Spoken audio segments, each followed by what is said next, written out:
Spring racing is upon us with the jewel in the season's crown, the week-long Melbourne Cup Carnival, which got underway yesterday with Derby Day. Well, for the first time in the Cup's 156-year history, men will be able to go sockless in the private members' enclosures at Flemington. Big news. Here to discuss this year's racewear trends and other fashion industry news is journalist Paddy Huntington. Paddy, thanks very much for coming in. Good morning. We'll get to the sockless trend in a moment. Yeah, interesting. We kicked off with Derby Day yesterday. Now it's black and white. People have to wear black and white, don't they? What were some of the trends that emerged yesterday? Well, look, interestingly, we're talking about the sockless thing and also off the shoulder, which last year was a major trend, and it's still there. So lots of women, that would have been the biggest sort of women's fashion trend. So that's either dresses with sort of, strapless, off the shoulder on one side, or just kind of like a peekaboo. And considering it's the coldest start to the spring racing carnival in 23 years. Is that a peekaboo? Okay. With 14 degrees it would have been very cold, and especially for the guys without the socks, it would have been very cold too. So cold ankles. So that was sort of pretty much everywhere. We saw, so it's still going. I mean, the retailers at the shows are sort of saying, look, can we please see the end of the off-the-shoulder look, otherwise known as the cold shoulder. But it's still there. Chic tuxedos and pantsuits were also, this is Rachel Finch, I thought she actually was... That is chic, yeah. Very chic, and, like sort of very sort of masculine tailored tuxedo, which would have been very warm. And his more off the shoulder, which is sort of, you can't sort of on all ages. So, and in terms of millinery, we've talked in recent years about fascinators, and there's still fascinators and small headpieces, but the biggest story by far was the return of the picture hat. So wide-brimmed hats on every second person. They were really quite amazing. Jennifer Hawkins actually sort of wore one a couple of times last year to Derby Day and the Melbourne Cup, and I think it's sort of kicked off a bit of a trend, because it really, whether they're like wide-brimmed straw boaters or just very large picture hats with wide brims. Trouble is, you need the chin strap when it's windy. You do, that's right. In fact, Not very one woman actually did have a strap around the head. And Julie Bishop wore probably, arguably, the largest sort of picture hat of all, with a hat that was so large it's been likened to a satellite dish. So I'm not sure if she's actually telling us anything about the... Well, maybe it was. That's right. Here she is here. I mean, look at the size of that hat. Goodness. Wow, she could take someone out with that. Extraordinary. Looks heavy too.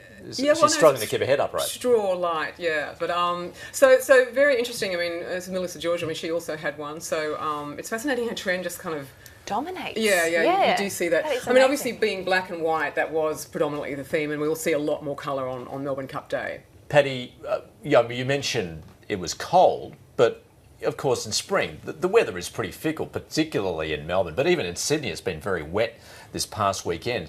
How do you counter for wet weather when you're wearing those sort of clothes? You kind of have to have several options. Look at the weather forecast, obviously, and look, as I've said before, Flemington is just the most terrible place to be when it starts to rain, because you've kind of got nowhere to hide. Those high heels are sinking they very sink deeply into the turf and stuff. So yeah, you do have to have kind of all bases covered. And that great dress, strapless dress that you wanted to wear, which I saw Jennifer Hawkins walking around the birdcage, because of course she's the ambassador for Myer. She's showing off the sort of latest spring collections. She didn't have much choice, but I think anyone who was wearing a tuxedo or had a little jacket would have probably been a bit more comfortable. And are we likely to see the same sort of trends emerge at the Melbourne Cup? I think so, yeah, but just a lot more colour and bold colours, bold prints, and red is supposedly going to be sort of everywhere.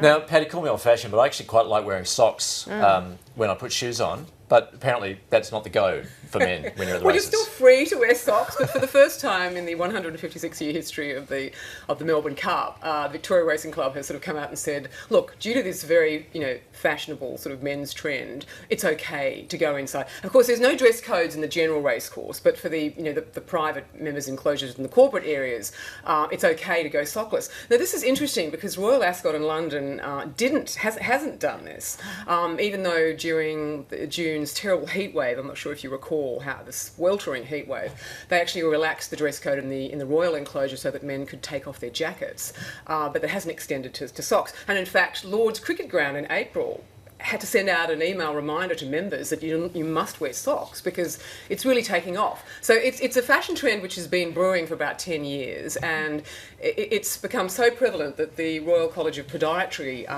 last month warned that it's led to a rise in fungal infections. Well, exactly, because particularly if it's hot, Yeah. You get sweaty without the And socks. it's That's smelly. the whole point of them. Well, women don't wear socks with shoes, but I guess True. there's more sort of, they're more aerated, their feet. I've seen it come around with these men with their no socks, and they have to wind up the pants to make sure that the lack of socks is on, That's is right. on display. Well, otherwise it's pointless, isn't it? You've got to show off the ankles. Got to show off the ankles. It's also called the mankle. Oh, Okay. the mankle, Yeah. not the cankle. No, the mankle, the mankle. man ankle. Yeah, so interesting time. I mean, the other thing is that it's led to a sort of a boost in sales in sockettes. So you can't see them. And Yep. also, I mean, some people suggest just wear nude socks or invisible socks. So, yeah, you can still go with your socks. All right. Now, Paddy, on a serious note, last time we had you here, of course, we were talking about ramifications from the Weinstein allegations. You were telling us in depth about the extent of that in the fashion industry, and you've got an update on that. Interestingly, within hours of that episode, I'm not suggesting it was anything to do with our segment, but I mean, it's such a hot topic of conversation. The UK Telegraph did a story saying, why do many members of the fashion industry still continue to work with Terry Richardson, who was one of the photographers that we discussed, whose work had been, he's been photographed, and he's with Barack Obama, sort of one of the most sort of high-profile and highly paid fashion photographers in the world. And in the story, they had a photo of him with arm in arm with the new editor of British Vogue. Look, it's not so much, here's Terry Richardson nude photographing Kate Moss on a shoot. It's not so much his photography and his fashion imagery, I mean, a lot of which is quite beautiful. A lot of it is very highly sexualised, which of course has been encouraged and applauded by the clients in the fashion magazines because, of course, sex sells. In fact, he did a campaign in Australia with Lee Jeans, which caused no end of controversy at the time.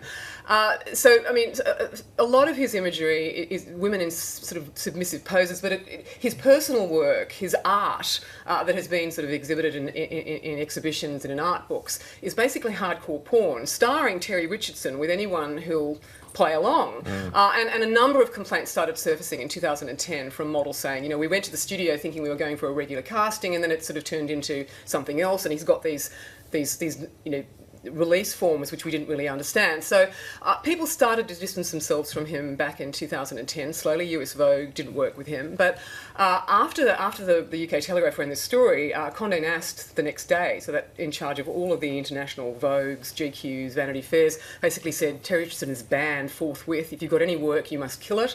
Several other magazines followed suit, and several advertisers as well. So, I mean, Terry Richardson is sort of almost low-hanging fruit in this. I mean, he was out there. He was very open about the fact that his work was highly sexualised, and but there's other photographers who I believe some male models are about to make some accusations about several people who've never been sort of named. And look, so once again, those models are feeling emboldened to come out now because so many people are talking. Of course, it's just this wave after wave. But when we saw Weinstein, and then almost a dozen men now, Kevin Spacey with sort of gay Hollywood, and I think the fashion industry, they're feeling that they're not going to be victimised, or because that's always been the risk, that if you spoke out against these very powerful people, you'd be out of a job. Right, Paddy, Paddy. thanks very much. Thanks very much for coming in. My pleasure.